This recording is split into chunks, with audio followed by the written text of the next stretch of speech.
भाभी जी, भाभी जी घर पर हैं? भाभी जी, भाभी जी। अरे तिवारी जी आइए आइए बैठिए। कहिए तिवारी जी। जाइए भाभी जी, हम आपसे बात नहीं करते। अरे ऐसी क्या बात हो गई? क्या बताएं भाभी जी, हम इतना गुस्से में आए थे, लेकिन आपकी खूबसूरत मुस्कुराहट ने हमारे गुस्से के तवे पर घड़ों शीतल जल उंडेल दिया। तो चलिए अच्छा है ना, आपका गुस्सा शांत हो गया। वैसे ये बताइए कि आपको गुस्सा किस बात पे आया? ये आपने लाडले भभूति जी की वजह से। क्यों, ऐसा क्या किया विभू ने? अरे भाभी जी, हमारा कीमती मोबाइल तोड़ के रख दिया। देखिए भाभी जी, ये नया मोबाइल लेकर आए, बहुत कीमती है। इसमें जो 4G है। ये सब छोड़िए, आप ये बताइए विभू ने आपका मोबाइल फोन क्यों तोड़ा? पता नहीं भाभी जी, हम फोन पर बात कर रहे थे, अचानक आए, क्या दौरा सा पड़ा और तुरंत हमारा मोबाइल तोड़ दिया। अरे ऐसे कैसे दौड़ा पड़ा? ऐसे कैसे तोड़ सकता है वो आपका मोबाइल? पता नहीं भाभी जी, हमें तो कई बार बहुत चिंता होती है। कैसी चिंता? यही कि किस साइको के पल्ले पड़ गई आप। माफ कीजिएगा तिवारी जी, आप भी कोई कम नहीं हैं। मैं देखती हूँ आप हमेशा विभू के पीछे पड़े रहते हैं। खैर वो सब छोड़िए, ये बताइए कि दिवाली पे क्या कुछ खास करने जा रही हैं आप? दिवाली पे? तिवारी जी दिवाली पे तो मैं बहुत मस्ती करूंगी, खाऊंगी पीऊंगी, ढेर सारे पटाखे फोड़ूंगी। वाह, पटाखा पटाखे फोड़ता है। तिवारी जी जी। फिर से आपके होठ ऐसे ऐसे हिल रहे हैं, जोर से बोलिए। नहीं, हमारा कहने का मतलब ये है भाभी जी कि अगर आपको पटाखे पसंद है, मतलब पटाखे फोड़ना अच्छा लगता है, हम तो पूरी कॉलोनी को पटाखों से भर देंगे और फिर इश्कबाजियां होंगी, मतलब आतिशबाजियां होंगी, कलाबाजियां होंगी। बहुत मजा आएगा। पता है तिवारी जी, जी। आतिशबाजियों के मामले में ना मैं एक बहुत शरारती लड़का हूँ। बहुत मजा आएगा। लड़का? क्या बताऊं मीनल, सारा काम सुबह से खुद कर रही हूं मैं, और इन प्रोफेसर साहब ने, इन्होंने तो एक सुई इधर से उधर नहीं की है। सारा दिन अपनी प्रोफेसरी झाड़ता रहता है बस। कितनी भारी पड़ रही है ना मुझे विभू की प्रोफेसरी, मैं तुझे बता नहीं सकती। भाभी जी, ये भभूति जी की प्रोफेसरी आप पर ही नहीं, हम पर भी बहुत भारी पड़ रही है। अच्छा सुन ना मीनल, मैं तुझसे बाद में बात करती हूँ, वो तिवारी जी आए हैं। हाँ चलो ओके बाय। तिवारी जी कैसे हैं आप? बस भाभी जी क्या बताएं, हाल बेहाल है।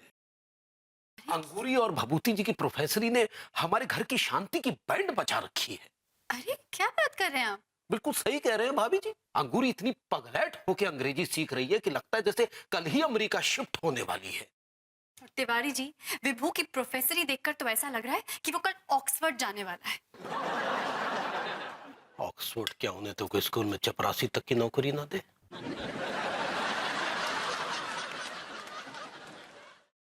भाभी जी, अंगूरी ने तो घर में खाना तक बनाना बंद कर दिया है। मैं भी सुबह से सारा काम कर रही हूँ, सारा खाना मुझे खुद बनाना पड़ रहा है। ये तो भभूति जी बहुत जुल्म कर रहे हैं आप पर।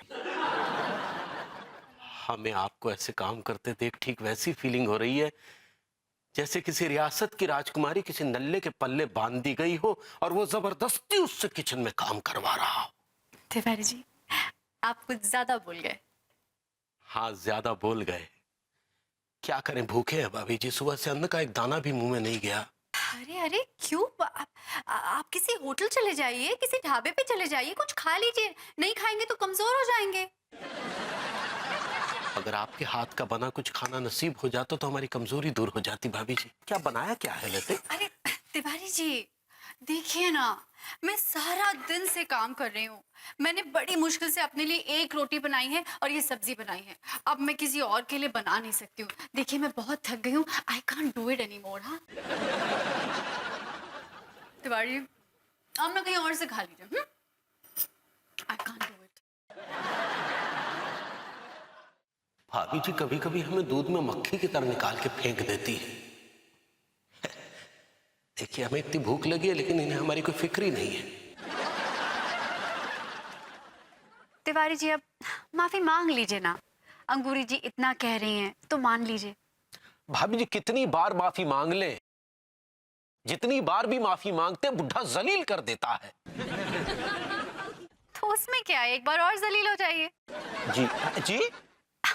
तिवारी जी, मेरे कहने का मतलब ये है कि वो बुजुर्ग आदमी हैं, अब उनकी बातों का क्या बुरा मानना। अरे विभू को ही देखिए ना, कितनी बार मेरे पापा से पिट चुका है हंसते हंसते। जी वो तो है ही इस काबिल। जी कुछ नहीं। अनु, काम की बात सुनो। अरे अरे काम की बात क्या? मैंने दादाजी को बुलाने का इंतजाम कर लिया। मतलब दादाजी की आत्मा को बुलाने का इंतजाम कर लिया। इसका भाई दादाजी की आत्मा को बुलाने का इंतजाम कर लिया है? मतलब? आज रात को सक्सेना जी ही दादाजी की आत्मा को बुलाएंगे, और एक बार आत्मा आ गई तो हम उनसे पक्से का पता पूछ लेंगे। अरे तुम इतने पढ़े लिखे हो, हाँ इतने मॉडर्न ख्यालात के हो, तुम ऐसी सुपरस्टिशियस बातों पे यकीन कर रहे हो? अनु, मैं सुपरस्टिशियस बातों पे यकीन नहीं कर रहा हूँ। तुमने खुद देखा अपनी आंखों से, मम्मी के ऊपर आती है ना दादी जी की आत्मा, when she does that। Please, सासू माँ फुल ड्रामा करती हैं ताकि उनकी जिद पूरी हो जाए, सब उनसे डरते रहें और उनकी बात मान लें। पूरा का पूरा खानदान ड्रामेबाजों का है। अनु, तुम मानो या ना मानो, मुझे पूरा यकीन है कि दादाजी आएंगे, मतलब उनकी आत्मा आएगी, और एक बार आत्मा आ गई तो हम उससे बक्से का पता पूछ लेंगे और फिर हमारे वारे न्यारे हो जाएंगे। प्लीज। अनु डार्लिंग, तुम ये भूल रही हो कि उस बक्से में कम से कम 50 लाख की ज्वेलरी है। कम से कम। ओह या, व्हाई नॉट? अब एक बार करके देख लेते हैं, देखने में क्या हर्ज है। लेकिन सक्सेना जी कह रहे थे कि उनके अलावा 4 लोग और लगेंगे उनको। सक्सेना जी के अलावा 2 लोग तो मैं और तुम हो गए। Right. और तिवारी जी, भाभी जी को लेके आ जाइएगा, हम आपको भी 1 लाख 2 लाख दे देंगे। I am sorry. हैं? सॉरी। तिवारी जी आ जाइए ना, कुछ नहीं तो तमाशा देख लीजिएगा। हम्म? भाभी जी आप कहती हैं तो हम दौड़े चले आएंगे। रही जेवरात की बात तो वो हमें नहीं चाहिए। ये अंगूरी भी ना बस अलग ही पिनक में रहती है।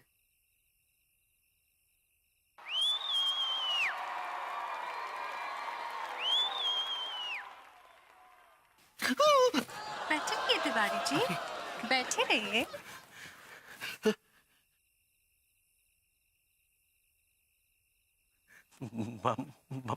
भाभी जी आप हमारी बगल में बैठी हैं।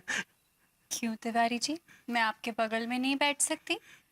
आप में क्या कांटे लगे हैं?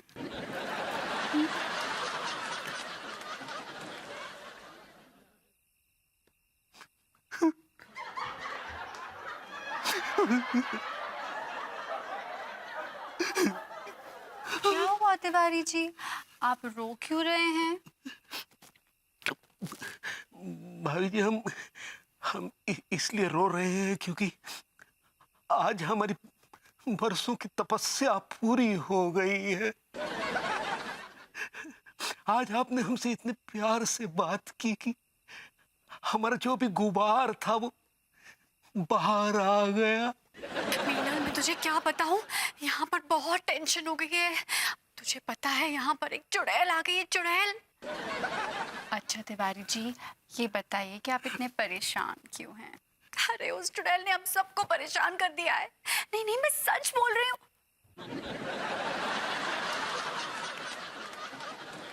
मीनल, मैं तुझे बाद में कॉल करती हूँ। ओह माय गॉड, ये तो हूबहू मैं हूँ। और ये मैं तिवारी जी से कैसे चिपक चिपक के बातें कर रही हूँ।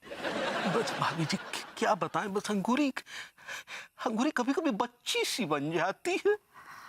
तो तिवारी जी, उस बच्चे के साथ आप क्यों रह रहे हैं? आप देखिए, आपके आसपास कितने जवान और खूबसूरत लोग भी रहते हैं। जी क्या मतलब? हाँ, मतलब ये कि आप अंगूरी जी को छोड़ दीजिए, आप मेरे पास आ जाइए। नहीं मैं भी तो विभू को छोड़ना चाहती हूँ। नहीं नहीं भाभी जी, हम अंगूरी को नहीं छोड़ सकते भाभी जी। हम आपसे कैसे शादी कर सकते हैं? क्योंकि अंगूरी आपके लायक नहीं है।